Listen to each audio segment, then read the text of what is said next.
سبح اسم ربك الأعلى الذي خلق فسوى والذي قدر فهدى والذي أخرج المرعى فجعله غثاء أحوى سنقرئك فلا تنسى إلا ما شاء الله إنه يعلم الجهر وما يخفى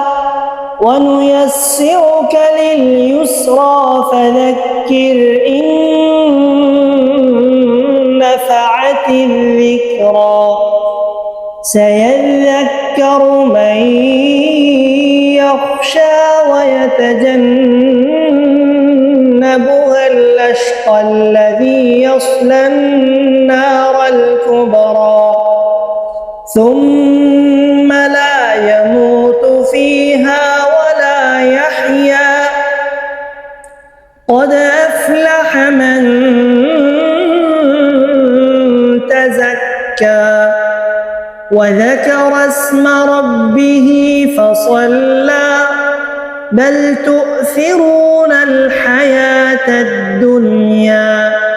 والآخرة خير وأبقى إن هذا لفي الصحف الأولى صحف إبراهيم وموسى.